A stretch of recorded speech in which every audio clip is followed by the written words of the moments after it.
was and that was a trope for Top Gun that goes all the way back to the 80s. One of the tropes was that this was a homoerotic film, and it was really all about gay men. Okay, Yeah. okay. Okay. For I me, just thought, I thought that narrative was problematic. I'm like, so what are you actually saying? Because these are just competitive people in a military environment where you're getting that competitive male thing, and the only thing that you can think of to slander it is say that, well, every interaction they're just being gay. Mhm. How does that actually work? Yeah. How does that actually work? I don't see that.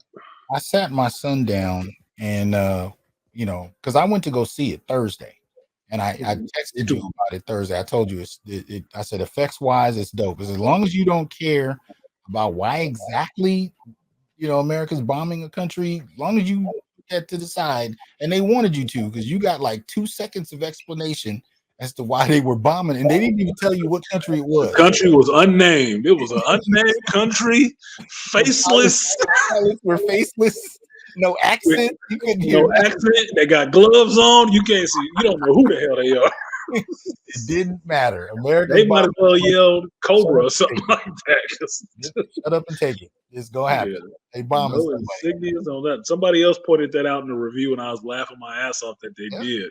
Yeah. It's like, yeah, this is the only country that they bomb where you don't know nothing. All the signs are in English. There's no insignias on the planes. You can't tell what country this is. Like, as a story, you want to know, but they playing it real safe. We're not pissing off nobody. One flag nowhere. No flags, no soldiers, no nothing, no trademark weapons. No. Wait. You saw them when they were on the hangar looking for another plane, and you saw people running in the smoke, but you couldn't see them. You don't hear them talking or nothing. No, they mentioned that they were soldiers, but you didn't see them.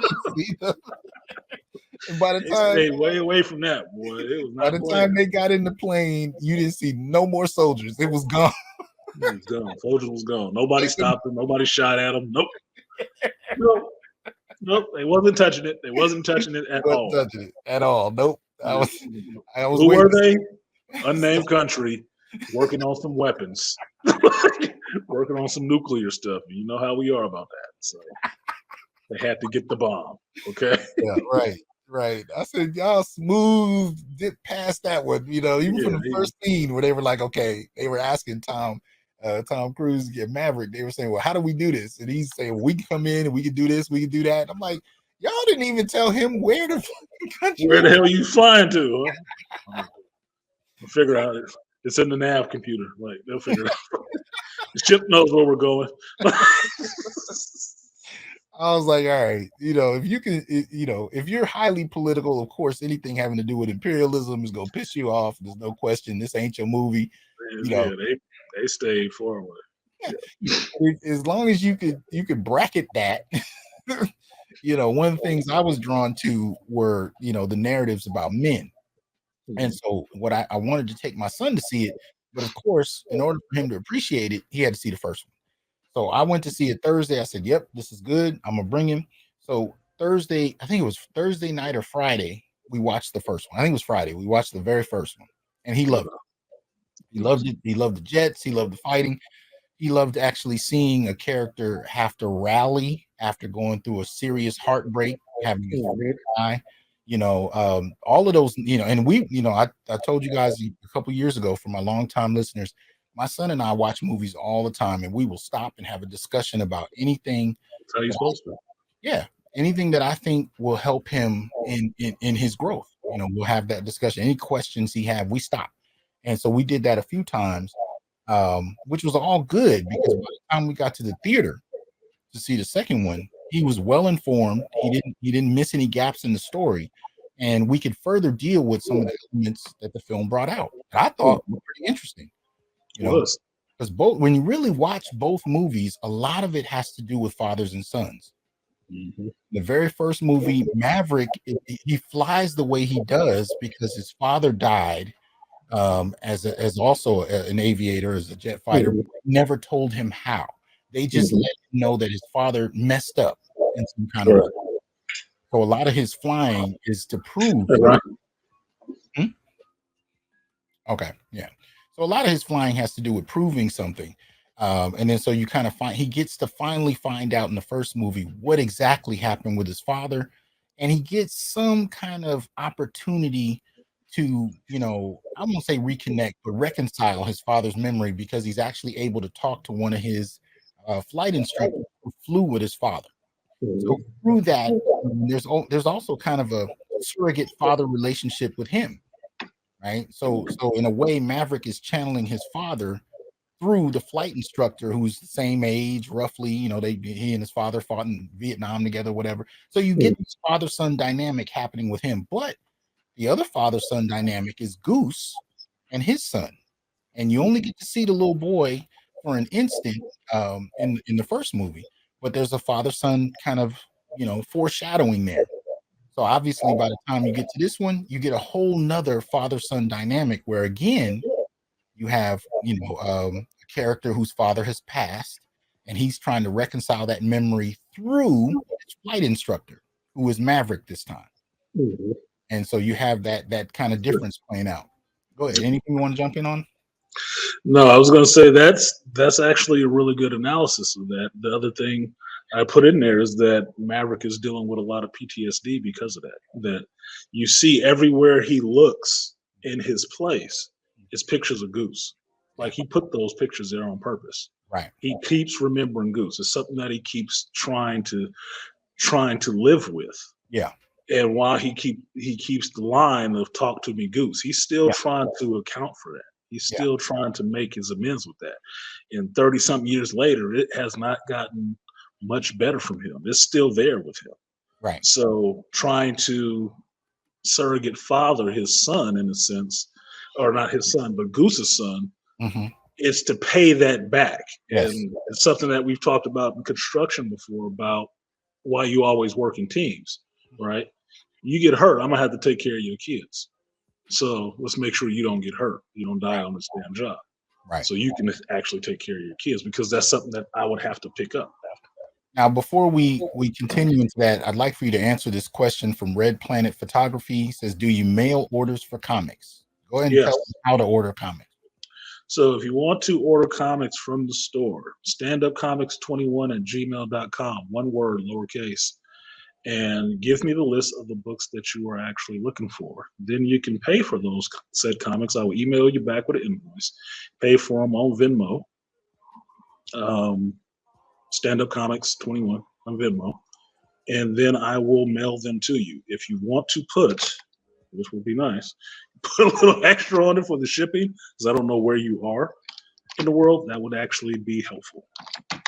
Well, So, would it help for them to send you? I mean, they got to send you their address, right? got to send me your address, and that'll come with the invoice. I usually do it in. If you put it in the first email, it's helpful. It makes that whole process go a lot quicker because all I need is the list of the comics in the email and the address to send them. So then I can look on my side to see if the comics are available and how quickly I can actually get them.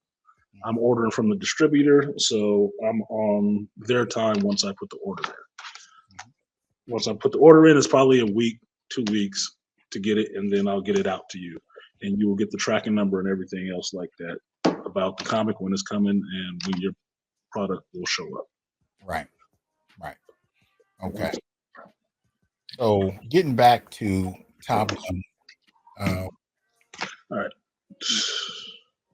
so you were talking about uh, the relationship with Goose. Did you want to expound anymore? Um, yeah, that whole relationship with Goose is a PTSD moment for Maverick, but it's also him trying to pay it forward with Rooster, Hmm. trying to parent him, but he got put in a really messed up situation to where he's trying to honor the memory of his dead friend, but also honor the memory of his dead friend's wife as well, who didn't want her son going into Hmm. the Air Force and being a pilot. And he does that at the detriment of his relationship with that boy that he actually really wants. Yeah. And it's like a tough situation all the way around. and seeing what he actually takes on to deal with his problem in that whole thing is what shows what Maverick is made of outside of just, you know,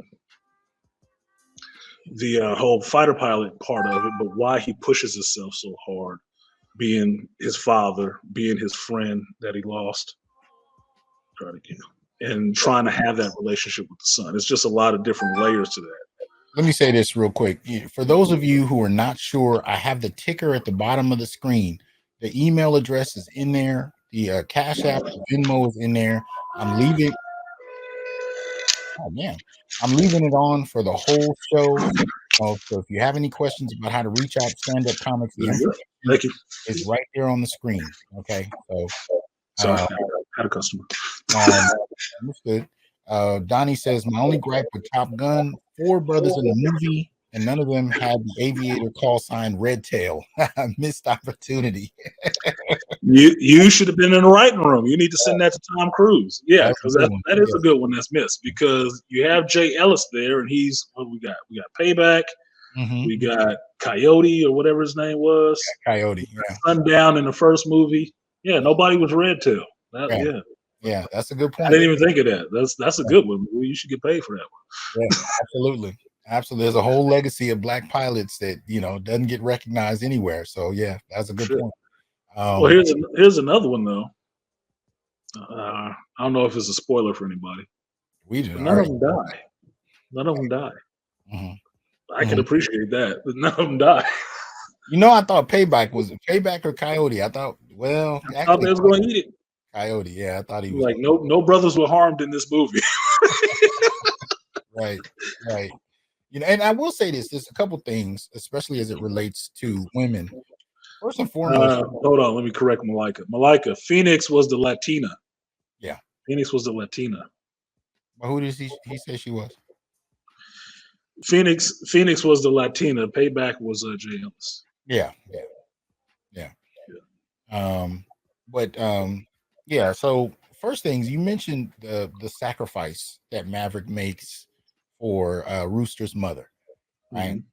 And I talk about a lot on my channel, male relationship, emotional labor. In other words, I talk about the emotional labor that men provide in relationships with lovers, with parents, with family, and with friends, and you know, and even in society, that men do not get credited for. So obvious spoiler, because we've been covering spoilers all day. So if you ain't with it, you know, you're too late. But you know, the reason he doesn't tell Rooster why that he denied him access, why he blocked his paperwork so he could, you know, fly, was because, you know, as Artisan pointed out, Rooster's mother said, you know, please, you know, don't let him do this. And he never tells Rooster that his mother did that to preserve her memory. So even though she's passed away, he's providing this emotional labor for Rooster. It's not for Rooster's mother. He's doing it for Rooster because Rooster's mother's dead. He's saying, and he says this, he says, you know, he's going to hate me for this. Why should he hate his mother? So he's willing to take all of that hate and just and never explain to Rooster what's going on. He has to earn Rooster's respect in a whole different way to preserve the memory of Rooster's mother in order to do that. And that is a profound act of emotional labor. And the reason I bring that up is this is the kind of shit men do on a regular basis. And they never get credited for it. These sacrifices, because trust me when I tell you, it hurt Maverick's heart for the son of his best friend to not respect him, to not like him at all, to hate his guts. In fact, it hurts his heart because Rooster is the living embodiment of Goof. He's the only thing left from his best friend, and he has to endure this hate, you know, really to do a service to the same guy who hates him. That's what men do all day. All day. Proof of that. If you've ever been a stepfather and you've ever had to raise a kid that hates your guts and tells you ain't their dad and you're still there for him, and that's the generation I grew up in, I watched men who raised children that weren't theirs, who sometimes hated their guts and still sacrificed for those kids to do well. That's emotional labor. Yeah, it is.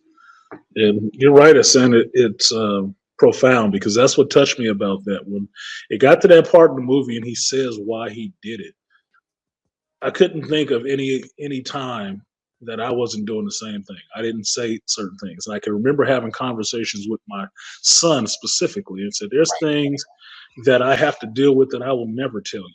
Right. You Right. will never know. Right. And I took those, well, it's your fault that this, that, and the other. And I didn't tell him anything about what was really going on Exactly. because I tell my kids a lot, but like I said, it's about 95% or 90, depending. That other part maybe was got you looking at me crazy. Right. Like, oh, you just be fucking up on stuff. Right. Okay. Right. Okay. But if Yeah. I'm preserving someone else's, Yeah. Yeah. So yeah, it's just me. Okay. Whatever. yeah. But if I'm preserving someone else's memory or I'm protecting you by how much I share, that is emotional labor. And one of the reasons I created the concept is I want men to understand, but I also want society as a whole to understand. Men do this shit every day. As a matter of fact, I would argue that the emotional labor men perform is what keeps things going. And the moment that men stop performing it, you do not want to live in a society where men have stopped performing emotional labor. You really don't. And people really don't understand that. People don't even if you just take chivalry, if you realize how much chivalry actually allows people to thrive, survive and thrive, you'd be surprised what happens when that chivalry is gone. You don't want to see it. Trust me, I don't want to see it. No, I would think that you should be happy if you have a society where men will actually carry that and actually be willing to put themselves out there for that, because the other side of that is really dark and really Yes. bleak. And I don't see anybody holding pom poms for that shit legitimately. I don't, because if men actually stop caring about a lot of things, you're gonna have a whole hell of a lot of problems. Oh yeah. And no strong woman is gonna be able to stop. It's not happening. They're gonna be running and hiding. So yeah, I appreciated that. That was actually really deep in the movie, because what you see is Maverick trying to be a father. He's learning how to be a parent in a sense, because he's failing at it. He's like, the kid is hating my guts. I don't know how to do this. So he's getting some tutelage from the single mama, but she gave him some pointers in a sense. Like, no, you have to do it. So he's getting a second chance to figure out what went wrong with Rooster and how to fix it by actually being the trainer of this team. Right. Because in a sense, now he's parenting a whole 12 people, 12 other people, 24 other people. Well, and having to work through that. And I have to credit you because you were the first one to call out that she had a presence in the first movie. Yeah. I ain't gonna say where. I want y'all to go check the review by Artisan, but he'll point out to you. Her character was in both movies. Yeah. Because I saw somebody else pointing it out. I said, "Oh, it's a new love interest." It's like, is she? No, she's not. No, you got to pay attention to dialogue, homie.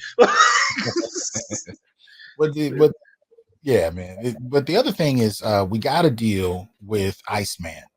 Yeah, you got to deal with Iceman. Now, I do like Val Kilmer was one of my favorite '80s actors. I love Val Kilmer. He used to make me laugh. He was crazy. If you saw him in Real Geniuses or what's the other one where it was like an airplane slapstick. I can't believe I'm blanking on the name right now. Secret. Top Secret, man. Top Secret. Val Kilmer was that shit is classic. Oh man, Val was and I will admit, even though I hated Joe Schumacher movies as far as Batman was concerned, I actually did have hope when Val Kilmer played Batman because he actually had the look.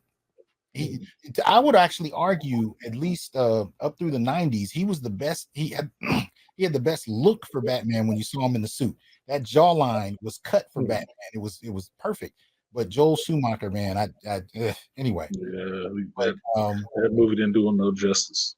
But Val having throat cancer, this might be the very last time you see him on screen, but it was done well. Yes. Really done well. His character's presence, his relationship with Maverick, the history since the 80s to now, it made so much sense that I had to take my hat off to that. Yeah, that was a good nod because I said it in my reaction reviews that I didn't think Val Kilmer was in this at all. I thought they were playing the character as he was dead. So when he showed up on screen, I was like, oh shit, he's in this. Mm-hmm.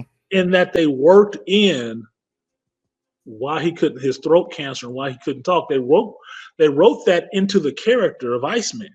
Yeah, they did. That happened to him. So when you see him on screen, it's just how he is. Mm-hmm. So he's typing and talking. It's like, dude, that was a really good scene. Yeah, it was. And that scene was so good. I almost teared up when Tom Cruise started crying. I almost teared up. Like, yeah, I feel you. They even worked the texting in so well that it had emotional resonance. Yes. To the point where, you know, Val is just looking at Iceman is just looking at him, and what is it? Maverick says something else, and all he does is point to the screen to what he originally. I want to talk about work, but yeah, I want to talk about work. Like, oh my god, you know. Yeah, that was one of the standout scenes in the whole movie, just for a one-to-one actors working with each other face to face. That was a great freaking scene. Yes, it was a great scene. Yes. And it was really charged emotionally. And this is what I got from that scene. And I was thinking about this when I wanted to do my review for it. If you watch the first Top Gun movie, Iceman is Tom Cruise's or Maverick's fucking antithesis, right? Yes. They're both good pilots, but they're gonna have static with each other. They're each other's competition. Mm-hmm. By the end of that movie, you have them gaining respect for each other. They know they're actually good, and you see that friendship starting with them. Yeah. By the time you get to this movie, you see that Iceman and Maverick are basically Apollo Creed and Rocky. That's who they are. They're two dudes who have a lot of respect for each other, both respectively really good, but have a lot of respect for each other. Yeah. That's why Tom Cruise still talks. That's why Maverick character still talks with Iceman, and Iceman gets him out of trouble and stuff. He has that level of respect for him. That is his fucking wingman from that point on. He earned that respect. He did. He did earn that respect. And they maintained it for over 30 years. It's like, dude. You could also see, in certain respects, Maverick was stuck in time. Yeah. He still dressed the same way he did back in the 80s. He was still riding the first motorcycle in the beginning of the movie. He had a bunch of them, but he still had that one too. He still had that one, then he upgraded, but he's still on a motorcycle with no helmet. I mean, he had no wife, no kids. In a way, he was stuck in time, and Iceman continued to live. But here's the thing that I really like about their relationship, and it goes to something you just said. The respect they had, they kind of show you why. They show you the core of that relationship, and in that scene where they're talking or they're conversing, and there is actually a scene where Val Kilmer's character speaks, and they had this they had to create that because I guess Val couldn't really speak. He spoke a little bit, but they used his son's voice to make that happen. Mix it together. Yeah. But something that he said in that moment was so powerful. He was basically saying the Navy needs Maverick. You know, Rooster needs Maverick. In other words, if you look at both films were dealing with masculinity, and they were saying that there's a very particular type of masculinity that we're losing, and the overabundance and bureaucracy and politics and political correctness is dismantling a very needed part of masculinity, especially when it comes to military protection in general. And so what you have in these pilots in both movies is this kind of brazen arrogance on the surface. But when you get past the surface, you have a dedication and a willingness to sacrifice to protect others. And that's what they were saying was missing. So when he's telling Maverick, he didn't say they need Pete. He didn't say they need Pete. They said both the Navy and this young dude, they both need Maverick. In other words, they both need manhood. Right. Unchecked, unapologetic, risk-taking, bravery and courage. They need manhood. And the only way they're going to get that lesson is through Maverick. Because again, at the end of the day, I think they even say this in the trailer, all the pilots they pulled together in both movies were considered the best of the best. So who's going to teach the best of the best? Right. So they bring in this cat that can push their boundaries in ways they can't even imagine. But it's more than just having their boundaries pushed. It really comes back to how we understand what manhood is. Yeah.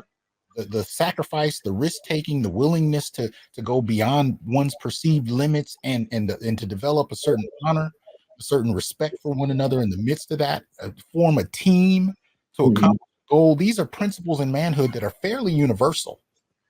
Right. And so both films to me are kind of an ode to manhood. Mm-hmm. And they It do is. this one with an update damn near 40 years later, or more than 40 years. They do an update to fit the modern moment, but they're still making the same statement they made in the 80s. There's a missing component to manhood that is actually hurting us because Right. we don't see it anymore. So when he Yeah. said, the Navy and Rooster need Maverick, there was a lot to that statement. Yeah, there's a lot in it, and the thing that's actually makes it get over with the rest of the cast or the rest of the characters of that cast is that he actually demonstrates. Yes. Yes. He shows and pushes past his own limits Yes. to show them that it can be done. Yes. And once he shows them that it can be done, he gets their buy-in. Yeah. Because I liked John Hamm's character. John Hamm's character, he was killing it because I hated his character. So Exactly. he was doing his job, right? Yeah. Cyclone went in there and he wanted to give him the mollycoddle, we're gonna do it in double the time. You get to go slower, you get to go higher. And it was like, what the fuck? Mm-hmm. But Maverick came in doing that masculine thing. Sometimes you bend the rules, sometimes you break them. He broke the rules and proved to them that it can be done. Now what? Now what are you going to say? But here's the thing, though.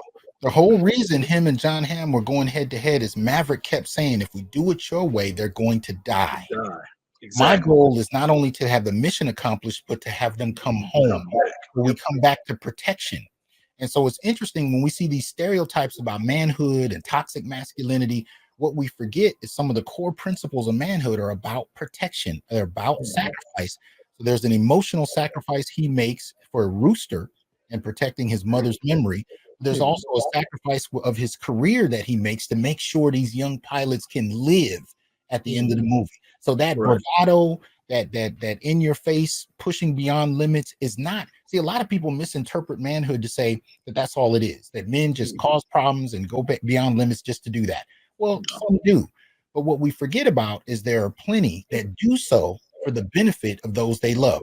If you got a man in your family that worked 12, 13 hours a day doing some shit he hated to make sure you ate so you could go to school, and the only person you can thank is your mother, you missed a moment. And that's what the film is trying to tell you. You don't have to have Maverick in a jet. You can have a grown-ass man that's been in your life the entire time, making sure you had food on the table and clothes on your back. And if you just took that for granted, then you're missing what Maverick is bringing. And that's what the film is trying to show us. Men play a role that gets forgotten. Can't be replaced.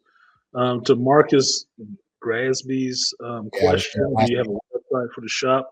Shop is on Facebook. We don't have a website itself, but we are on Facebook under the same name, Stand Up Comics. You can find us there and contact us through there. Okay, beautiful. In the meantime, take advantage of the information at the bottom of the screen. Donate to the shop using Cash App, order your books using Venmo, or become a supporter and a patron of the shop with a monthly donation so we can have a shop of our own. And that's the point. Shout out to Jughead for appreciate the contribution. Jughead said, greetings, Dr. Johnson, your guest, Black Mass for your comic book shop. I'm looking forward to watching Top Gun 2 this Friday. Love and respect. Yeah. But I don't want you to miss the deeper moment, the deeper story, the deeper part of the film. It really is an ode to manhood. And it goes beyond. And really what it does is it challenges these superficial ideas about toxic masculinity. And what it argues, because technically speaking, Maverick is the embodiment of what most people would call toxic. But if you look past the surface, you see sacrifice, you see protection, you see care, even in the midst of his own brokenness, and putting his own needs aside. Right, the relationship with Rooster, I would say, would be a need to connect with his best friend's son. The relationship with a female character, his love interest in the film, but he puts all of that secondary to the mission, and the mission having to do more than accomplishing the military goal, but making sure those soldiers come back alive. Right. Part of manhood that much of society has buried and dismissed, and we need to actually look at that. Right. Yeah, no sacrificial lambs. Sacrificial lambs. He doesn't want to lose anybody like that. He's not throwing anybody's life away. Yeah. So I think we can kind of close out here.